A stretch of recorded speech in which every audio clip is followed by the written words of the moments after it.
MX2 Race 1, Round 3 of the FIM MX2 Motocross World Championship. The Grand Prix of the Netherlands at Valkenswaard saw Jordi Tixier take a whole shot from Max Anstey and Jeffrey Hurlings. Find himself starting from the outside, but was quickly into third place, finding a way past Glenn Koldenoff with this jump over the finish line jump as early as the first lap, despite starting right on the outside of the gate.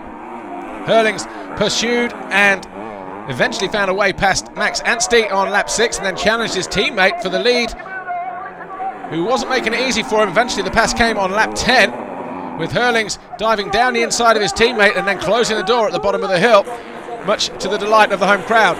Boutron found a way past Prit Ratsep for 7th place towards the end of the race.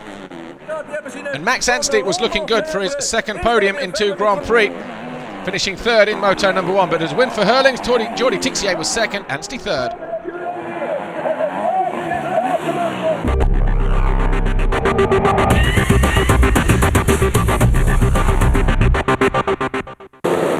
MX1 Race 1 saw Tony Cairoli make a decent start, but it was the 2 Hondas of Bobryshev and Max Nagel that led the way in the early stages. Didn't take Tony Cairoli long, though, to find a way past the Russian Evgeny Bobryshev, number 777, and from there it looked like Cairoli would never be headed, but try telling that to Ken Dodajka, who was a winner here in 2008.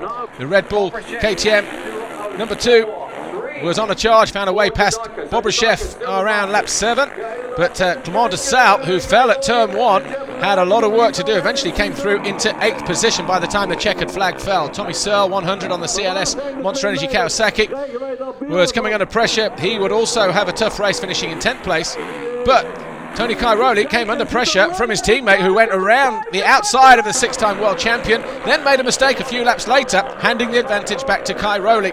And once that happened, Cairoli, well, he was well and truly in the driving seat, and he went on to win the race. But behind him, it was a big battle. Bobryshev was in 2nd, Dodajka was in 3rd. The battle with Liok and Paulin fell the way of Tanel Liok, but Cairoli the winner in Moto number 1, Bobryshev 2nd, Dodajka 3rd.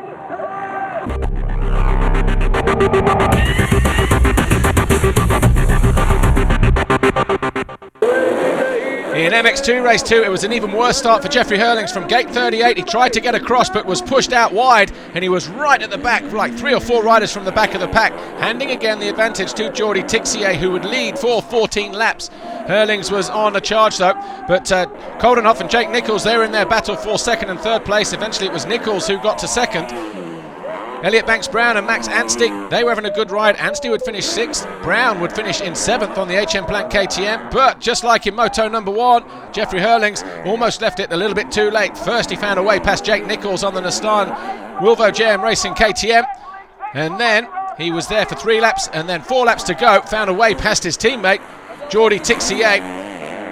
It was a little bit tighter for him, but Jeffrey Hurlings on his way to winning 4 consecutive Grand Prix victories. He's 8 wins out of 8 now here in terms of race wins, and it was a massive victory for Jeffrey Hurlings.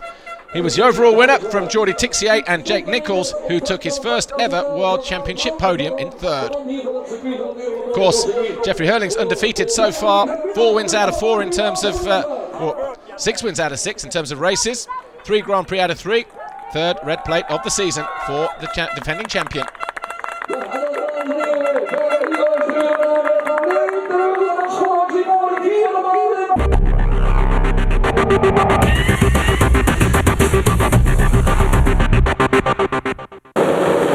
In the 2nd and final MX1 race, another good start. Cairoli was up the inside, decided to hold a tight line, but once again it was the Hondas who were first out of the gate.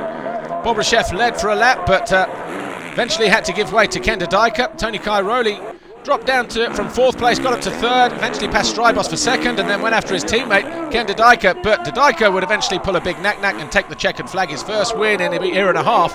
Cairoli would still win the Grand Prix despite finishing 2nd. And Evgeny Bobryshev was on the podium for the first time since 2011. And that was your podium in MX1. Antonio Cairoli, Ken Dodajka, and Evgeny Bobryshev. Dr. Wolfgang Schrub handing Antonio Cairoli another red plate. He continues to lead the championship going into round 4 in Italy.